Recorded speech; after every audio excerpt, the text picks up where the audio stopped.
Una vez más tenemos con nosotros al analista político Rodolfo Sánchez Aizcorbe, quien desde Lima nos va a ayudar hoy día a poder visualizar lo que muchos ya más o menos tienen claro y que es el panorama electoral a solo 2 días o menos de 2 días ya de la contienda electoral definitiva, del día de votación que es este domingo 11. Bienvenido, Rodolfo, gracias por tu tiempo.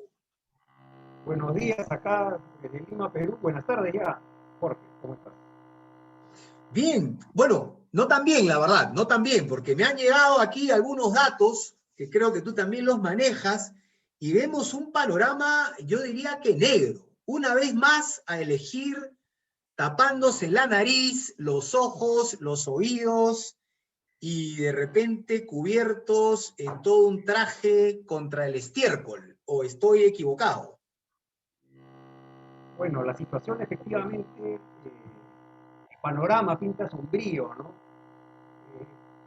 En la práctica hay un quíntuple empate entre pigmeos, podríamos decir. Ninguno tiene realmente, no hay un puntero, ni siquiera hay un segundo lugar. Hay un empate técnico entre 5 candidatos que no han despertado mayor entusiasmo entre la población, ¿no? Entre los electores. Como dijo el analista político Juan de la Puente, es, un, es una elección fragmentada y a la vez polarizada, ¿no? Los Pero centros que han... ¿Sí? Perdón, sí, no, no, que te mencioné. decía, estoy de acuerdo con esa fragmentación, pero eso ha generado que aparezca un escenario en el cual hay un candidato que se mantiene con su pequeña votación, pero eso le es suficiente para pasar a la segunda vuelta. Y ha aparecido un outsider inesperado, increíble, ¿no? Hablemos un poco. ¿Quién es Pedro Castillo? ¿Por qué aparece a estas alturas a estropearnos la vida? Ya, bueno, habría que decir que no es el único, ¿no? Pero efectivamente las últimas semanas ha tenido un rápido ascenso, probablemente el que más ha ascendido en las encuestas y con posibilidades clarísimas de pasar a la segunda vuelta, ¿no? Pedro Castillo es un profesor de colegio, ¿no? Eh, que básicamente es un extremista de izquierda, ¿no? Tiene posiciones, por ejemplo, como desactivar el Tribunal Constitucional. El Tribunal Constitucional es un poder autónomo, no puede un presidente desactivarlo, ¿no? El último presidente que atentó, digamos, contra el Tribunal Constitucional fue Alberto Fujimori, el dictador Alberto Fujimori. Entonces, eso no va por buen camino. También es un candidato que afirma que en Venezuela existe un régimen democrático, lo cual es a todas luces falso, ¿no? Y es un candidato que Pero, curiosamente... pero curiosamente, perdón que te corte, curiosamente, salvo esos detalles, y salvo que es de izquierda, la mayor cantidad de sus preceptos, o por lo menos de sus características que lo definen como persona y como candidato, son exactamente iguales a los de candidatos de extrema derecha. Exactamente, Es justamente yo a curioso, o eso... sea, está como para abrazarse con López Aliaga y salir con sus pancartas de con mis hijos no te metas, ¿no? Por ejemplo, ¿no? Claro, es un izquierdista conservador, ¿no? En temas como el enfoque de género, la igualdad de género, en temas como la legalización del aborto o, por ejemplo, la legalización de la eutanasia, es absolutamente conservador y podría darse la mano, como tú mencionas, con López Aliaga, con la derecha más conservadora desde el punto de vista religioso, ¿no? Sin embargo, tiene posturas de izquierda desde el punto de vista económico, en el sentido que propone, por ejemplo, estatizar todos los recursos naturales estratégicos, ¿no?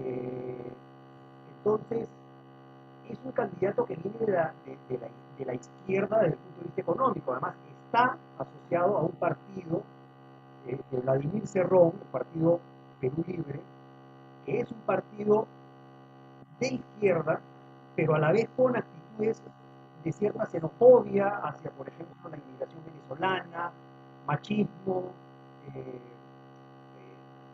muy conservador desde este punto de vista, Dime, ¿y qué pasó con Lescano? Lescano, de lejos, un puntero que parecía llegar puntero al final y faltando días, casi como para no contradecir la tradición de los últimos años en las elecciones del Perú, donde los punteros nunca ganan y siempre se desinflan al final, Lescano no ha dado la contra al respecto. ¿no? Efectivamente, el centro se ha caído. Acordémonos que el primero antes que tenía inclusive más de 20% de intención de voto era George Forsyth.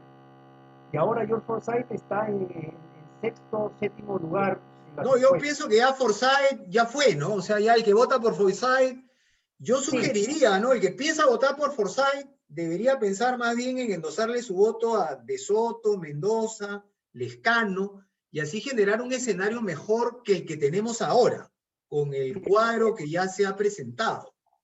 si tomamos en cuenta la última encuesta y digamos que es la más precisa, Forsyth ni siquiera está ahí entre los 5 primeros candidatos con opción a pasar en la segunda vuelta, ¿no? Pero a lo que iba es que siendo puntero cayó, luego subió Lescano rápidamente, llegó a la punta y también cayó.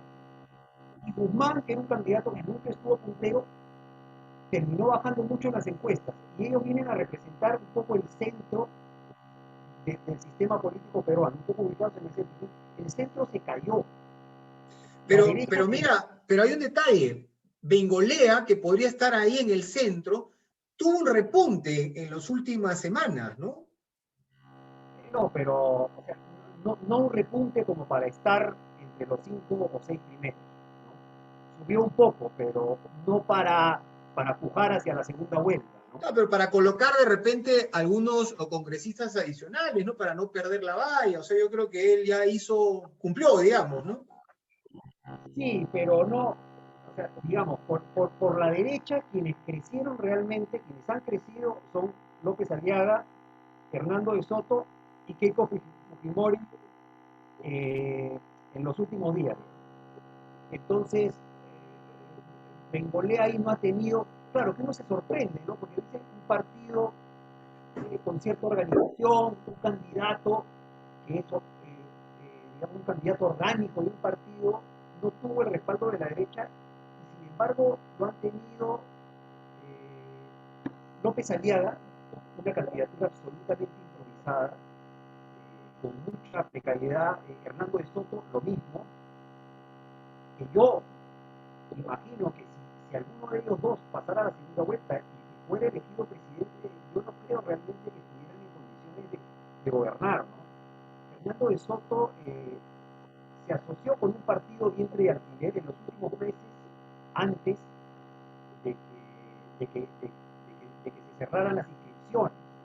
En un momento inclusive Hernando de Soto se confundió, ¿no? Se olvidó del nombre del partido por el que iba, ¿no? Entonces es un candidato que no conoce quiénes son sus candidatos al Congreso. Pero le hubiera preguntado a Chibolín, de repente Chibolín lo ayudaba. Exacto, eso demuestra la precariedad. Que él diga que Chibolín es su asesor ad honorem revela la precariedad de su candidatura. O sea, la candidatura es él, ahora Chibolín, y un partido que no es en realidad un partido, sino un grupo de gente que se ha juntado a última hora para postular. Entonces, no hay nada de organización ahí. Correcto, pero Rodolfo, también eso le pasa a López Aliaga. ¿Es correcto? Sí, bueno, digamos que López Aliaga hace buenos años pertenece al partido Solidaridad Nacional, que es el partido de Castañeda, pero pintado de celeste y con otro nombre, Renovación Popular, pero es el mismo partido. Ah, Pero son las también, mismas bases, la misma gente, digamos. obviamente, pero el propio López Aliaga ha reconocido que eligió a 200 candidatos al Congreso por Zoom y que no los conocía. Sí, sí, sí. Entonces, Bueno, a ver, no sé si la mayoría, pero más de uno habrá hecho algo parecido, ¿no? Me parece que De Soto debe haber hecho lo mismo. efectivamente, por ejemplo, el partido de Forsyth, Victoria Nacional, también han encontrado, como en el caso de Renovación Popular de López Aliaga, han encontrado, por ejemplo, candidatos que viven en Lima y que postulan por regiones. en las que no viven, ¿no? O sea, son candidatos de regiones en las que no viven, ¿cómo van a representar? Inclusive en el caso de López Aliaga, una familia de personas que viven en una misma casa de Los Olivos, dos o tres son candidatos y una de ellas es candidata por Pasco y no conoce Pasco, ¿no? Entonces, revela mucha precariedad realmente en los candidatos que están punteros. El otro que está puntero, pero que ha caído y que cada vez son menores sus posibilidades de pasar a segunda vuelta, es Lescano. Lescano uno podría decir, bueno, pero él ha sido congresista por varios años, es militante de Acción Popular. Acción Popular es un partido tradicional. Sin embargo, Lescano un poco que ha ido a contracorriente de la mayoría de su partido en estos últimos años, ¿no? Y hay ahí una fricción entre candidato y partido permanente que probablemente tampoco le daría gobernabilidad en el caso de que Lescano fuera elegido presidente y el Partido Acción Popular tuviera, digamos, una mayoría relativa un poquito mayor que la del resto, ¿no? Pero incluso Lescano es una candidatura bastante improvisada, bastante demagógica. Por ejemplo, ha llegado a decir que el COVID, los peruanos acá se lo curan con cañazo Un y agua. cañazo, ¿no? Sí, bueno, ya, sí, pues, sí, sí, sí. Te Bueno, das sí, cuenta, ya alguien que puede decir algo así, se puede esperar cualquier cosa, ¿no? Oye, lamentablemente. Rodolfo, para ir centrándonos en algunos datos importantes, ¿qué pasa con Keiko? A ver, lo más probable, si todo sigue como veo, es que ella pase a la segunda vuelta tranquilita, como que no, sin molestarse y sin que nadie la moleste. Pero, ¿cuál es su escenario? Porque ella tiene un juicio que, en teoría, podría en cualquier momento definirse, podría llevarla a la cárcel. ¿Qué va a pasar? Es curioso el caso de Keiko Fujimori, porque recordemos, a estas alturas, en la elección de 2016, Keiko Fujimori tenía más de 30% de intención de voto, ¿no? Y por ello pasó a la segunda vuelta. Ahora tiene poquito más de 10%, y sin embargo, las intenciones de voto de todos los candidatos son tan bajas que con ese voto podría pasar a la segunda vuelta. Eso es lo increíble. O sea, ella ha perdido, digamos, un tercio de su respaldo en los últimos 5 años, sobre todo por la desastrosa gestión de la mayoría absoluta que tuvo el fujimorismo en el Congreso pasado. Sin embargo, puede pasar a la segunda vuelta, ¿no? Eso es lo increíble. Y claro, efectivamente, ella tiene juicios en relación a temas de lavado de activos, y esos juicios siguen Pero pendientes. ¿qué pasaría? ¿Qué pasaría si ella está disputándose la segunda vuelta y de pronto la sentencian? Bueno, el presidente tiene inmunidad, tendría que el Congreso levantarle la inmunidad para hacer No, no, no, efectivo. pero ¿qué pasa si todavía no? Yo digo, si está disputando la segunda vuelta, es decir, antes de las siguientes elecciones, ¿no? Entre las elecciones que vienen y la segunda vuelta, en ese interín, ella pasa a la segunda vuelta y antes del día de elecciones de pronto es condenada. Ya, no, pero eso no es posible porque recién han formulado la acusación en semanas pasadas y esos procesos demoran muchísimo, va a demorar, ¿no? O En sea, eso no Perú va a todo es ocurrir. posible, ¿no? Pero en todo caso, sí habría la posibilidad de que de pronto hacia fines de año, si tenemos la desgracia de que ella salga presidenta, podría ser sentenciada y entonces habría un problema en el Congreso donde ellos tendrían que decidir qué hacer con esta presidenta que ahora ya es una convicta. Efectivamente, tendría que ya Wow. resolver desde el Qué Congreso. difícil situación, ¿no? Y la verdad la veo cerca, ojalá me equivoque, pero la veo cerca. Pero Eh, claro, hay que estar, me, estando no, los no, cinco primeros en sí, empate no, técnico, cualquier cosa la verdad puede pasar, porque la mayor intención de voto es Blanco y Lisiado, ¿no? Blanco y Lisiado tiene alrededor del 20%, o sea, Blanco y Lisiado es el que Antes, va. antes de entrar a dar algunas sugerencias, digamos, para tratar de animar a aquellos que están todavía, que no han decidido su voto o que lo tienen un poco endosado a alguien, pero no con mucha convicción o que quieren votar en blanco, antes de llegar a esos consejos que quisiera que podamos dar, nos está quedando una candidata, que es Verónica Mendoza. Comentarios genéricos. ¿Qué pasa con ella? ¿Por qué, digamos, tuvo una mejor o de mucho mejor, digamos, acogida en su primera candidatura? Yo la veo una mejor candidata que la anterior vez, pero los números que le dan no lo reflejan, ¿no? Parece que no ha logrado convencer a nadie. Es más, los que estaban convencidos por ella en una primera etapa se han desconvencido. ¿Qué ha pasado? Bueno, digamos que el caso de ella es un poco el caso de todos, ¿no?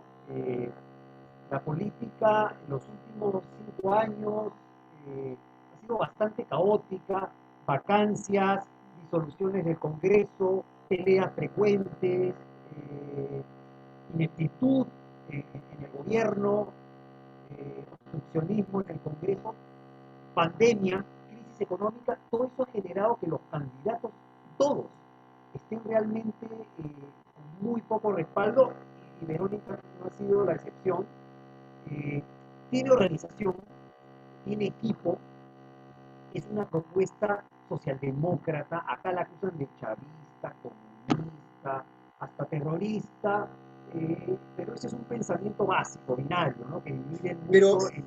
pero Rolfo, perdóname que te corte. Basta solo compararla con Pedro Castillo para darte cuenta que ella es o sea, su propuesta al menos, ¿no? Es casi de derecha, ¿no? Cuando la comparas con Castillo te das cuenta la real diferencia con con esa extrema izquierda, ¿no? Sí, eso es lo curioso, ¿no? Que a Verónica Mendoza la han terruqueado, la han convertido en chavista, todo, y ahora aparece alguien que dice que en Venezuela hay un régimen democrático y que él va a desactivar el Tribunal Constitucional. O sea, aparece una amenaza chavista real, después de tanto chavismo imaginario, ¿no? Y es increíble. Pero ahora hay un dato curioso de, un poco de Pedro Castillo, ¿no? Hay, yo creo que tiene dos opciones. Imaginemos que pasa la segunda vuelta con Keiko Fujimori. La pelea estaría muy reñida porque Keiko Fujimori tiene el antivoto más alto de todos los candidatos. Sí, pero yo he conversado con mucha gente que tiene el antivoto al máximo y me dice, yo voto en blanco, ¿no? O sea, no me mando por un Castillo bajo ningún punto de vista, ¿no? A eso voy. Keiko Fujimori perdía con todos en la segunda vuelta. Pero si pasa con Castillo, la cosa se pone peleada. O sea, Keiko Fujimori es el único que podría ganarle en una vuelta es a Pedro Castillo. Y a lo que iba es, pongámonos el caso Castillo, que Pedro Castillo ganara. Dos cosas. O nos pone rumbo realmente a un régimen de tipo venezolano, si es que él sigue firme en sus propuestas, o lo cooptan los poderes fácticos que cooptaron, por ejemplo, Humala. Claro, le hacen firmar su hoja de ruta, ¿no? Ya, puede ser, ¿no? Puede ser. Pero en ambos casos, el pronóstico sería, digamos, reservado, porque si él traicionara, digamos, las banderas que está alzando, en medio de una situación de pandemia, de estrés económico, de estrés emocional, esto podría terminar en algo muy, en una especie de estallido social, algo de consecuencias, no sé, no me atrevería a calificarlo. Sí, pero yo concuerdo contigo. Yo también tengo un escenario que ojalá no se dé nunca, ¿no? Pero ante una sucesión, pues, de desórdenes, en medio de una pandemia y en medio de ya un caos generalizado, podría generarse una suerte de anarquía, descontrol generalizado, de repente 2 o 3 gobiernos que se erijan en el norte, en el sur, qué sé yo, y que tal vez tenga que venir un país, una superpotencia, a poner orden ahí, ¿no? Lo hacen como una especie de protectorado, no lo sé, no lo sé, es una idea un poco loca, pero no la siento muy distante, dado al caos que ya se ve y lo peor de todo, ante la proyección que se podría dar en unas supuestas elecciones, ¿no? Tengo una pregunta más, Rodolfo. ¿Qué le recomendarías al que hoy día piensa votar en blanco, no tiene su voto aún decidido o se lo endosó a alguien no muy convencido? ¿Qué le dirías a él? Porque creo que en ellos está el poder rescatar y llevar esto a una contienda tal vez menos dolorosa? El consejo sería que voten. Que voten, si no les gusta ningún candidato, voten por el menos malo. ¿Por qué? Porque si tú no vas a votar porque ninguno te gusta, inmediatamente, indirectamente, tu no voto está favoreciendo al peor de los candidatos o a los peores de los candidatos que a ti no te gustan. O Porque le sea, el estás primer quitando. consejo es ir a votar. Eso es importante para poder, digamos, tener una distribución de los votos positiva, digamos, a una mejor situación. En una frase, no le quites un voto al menos malo. Ok, Si crees que hay mejores, no le quites un voto al menos malo. muy bien. Ahora, los del voto en blanco. ¿Vale votar en blanco? ¿Importa votar en blanco? ¿O más bien habría que tratar de convencer a ellos para que hagan algo? La recomendación sería la misma, ¿no? Al final alguien va a salir elegido. Por votar en blanco, viciado, no va a haber ausencia de presidente, va a estar el presidente. Pero Claro, no va a estar claro. el que vota viciado lo considera menos malo, ¿no? Es preferible menos malo porque hay peores. O sea, realmente hay candidatos peores. Y algo que es muy importante y que también es un panorama bastante sombrío es que el próximo Congreso va a ser muy fragmentado. Muchos Bueno, pero partidos. ya al menos en eso ya tenemos experiencia. Sí, pero el problema es que un Congreso fragmentado Sí, pues. lo que significa es que si el presidente no gusta, y con estos presidentes con una intención de voto tan baja y tan escasa legitimidad, va a ser muy fácil juntar los votos para vacar a un presidente. Lamentablemente el Tribunal Constitucional se lavó las manos hace unos meses y no zanjó el tema de la vacancia presidencial y la interpretación de la incapacidad moral permanente. Sí, es Y eso correcto, es correcto. fue para que el próximo presidente, todos de cualquiera que salga muy débil, pueda ser vacado por cualquier cosa. Ok. Rodolfo, bueno, como si parafraseando al exministro Hurtado Miller, que Dios nos ayude. Que Dios nos ayude. Pero si vamos a votar y si votamos por el que consideramos menos malo, creo que estaremos haciendo mucho. Exacto. Ahora, con un quíntuple empate técnico y cualquiera con posibilidad de pasar a la segunda vuelta, cada voto cuenta. Cada voto cuenta. Entonces, hay que votar y hay que elegir al que creamos menos malo. A ese vamos y le votamos. Correcto. Gracias, Rodolfo. Ya hablaremos Gracias. después de las elecciones. Un saludo. Saludos. Chao, nos vemos.